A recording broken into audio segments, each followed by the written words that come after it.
A very warm welcome back to GlobeTrotting. Subscribe if you haven't already. Pushing for now 60,000, which I definitely believe is achievable with all your kind words and support. So United Airlines, they are a massive player in our aviation industry.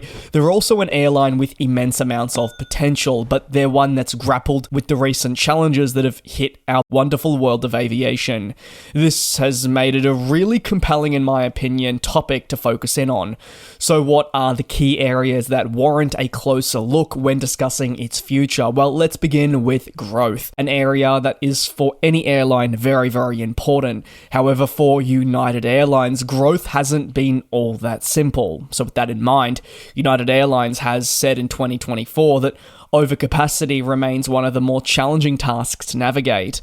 While improvements are starting to slowly be seen across now the back end of the year, United still believes that the effects of capacity adjustment will be faced for a very long time, and they won't be the only ones. Financial challenges among low-cost airlines within the US are also something very much to bear in mind, and you'd be hard-pressed not to see one of these types of airlines be forced to adjust its expectations, post losses, or explore other avenues for its business to remain agile. United says all these examples are really showing that the environment we find ourselves in nowadays is very different to what it once was, and capacity reductions are to be expected from initial forecasting. For example, United says that for the fourth quarter of this year, the overall capacity increase will drop by 3 percentage points compared to its previous plan. United Airlines, however, can very much remain thankful that it is able to offer a fair share of not just domestic flights, but also international services, with the latter never being more important. Take a look at your domestic-centered airlines in the United States, and as I briefly touched on, just how much they have been struggling. Future growth that I speak of, however, will also be affected by troubles at major aircraft manufacturers.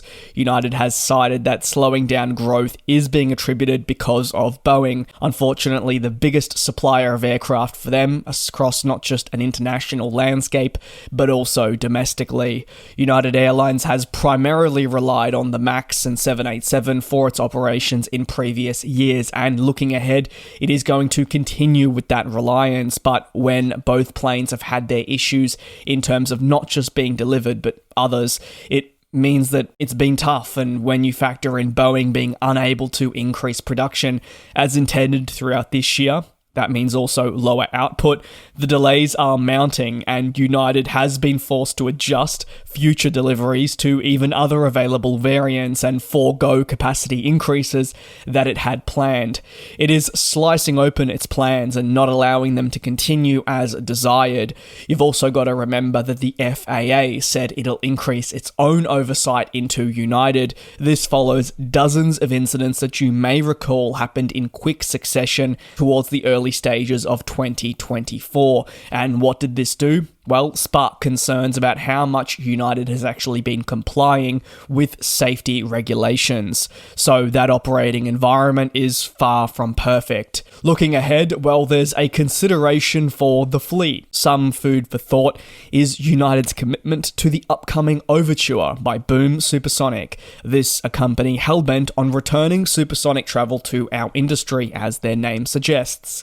While a fantastic premise, it must be said that it is one that has more questions than answers. This is quoted directly from Delta's CEO in the past, and an exact reason why they haven't gone to purchase the aircraft.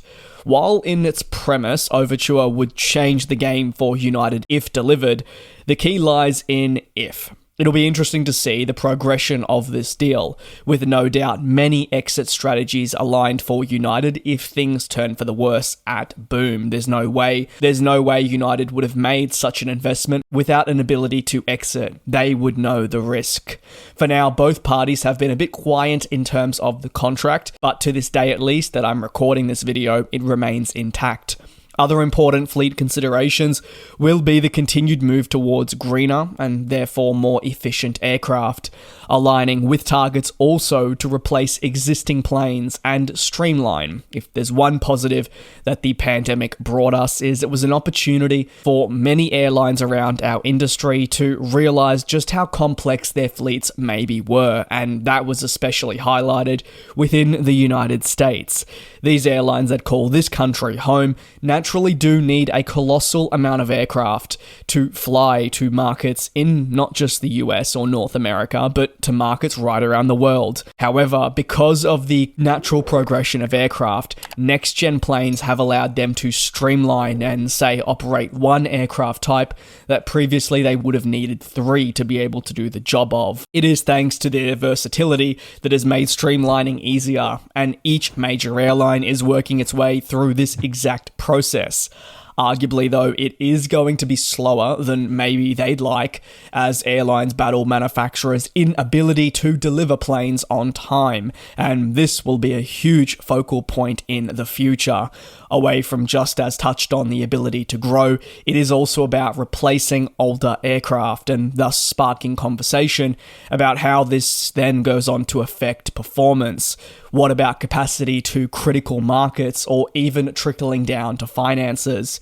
Lufthansa, who have in a similar way faced their own delivery concerns, have been very outspoken about the hundreds of millions of dollars that they are losing by retaining older, inefficient planes that, while are to be beloved by you and me, shouldn't be there in 2024. They should have been retired some time ago, but simply haven't been able to. While not every airline is going to come out publicly and state just how bad it is, they may be more private to that regard, you can expect something similar to still be felt. In the short term, United Airlines also announced that it would cut the hiring of key roles across this year, because you guessed it, an inability to grow stemming from delivery delays. A total of 10,000 new employees are being targeted to be hired this year alone, but that is a reduction on the 15,000 that was previously forecasted.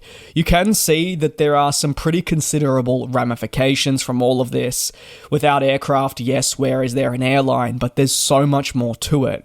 United, however, has positives, as it continues to look to expand with the aircraft it does have available.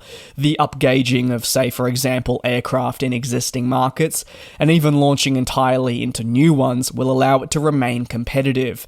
At the same time, take a look at fellow Star Alliance partner Air New Zealand and how they've been left scrambling across recent years after United increased flights to their home. At the same time, while there have been concerns about how flights are performing across the Pacific, the fears about other airlines that are worried about this competition is undoubtedly a positive for United as they continue to stretch their wings. Sustainability will be at the forefront as well of the airline's focus. How can it remain greener? And with the development of more airports in the United States, as they are attempted to be finally uplifted to the standards that they arguably should be at, implementing technology of the future at these will be necessary to, yes, while create a greener process, also be more efficient. And I know efficiency can be a bland reasoning, but it is really all about that. How efficient can you be? And this is a massive focus, where, for example, can United reduce one-time practices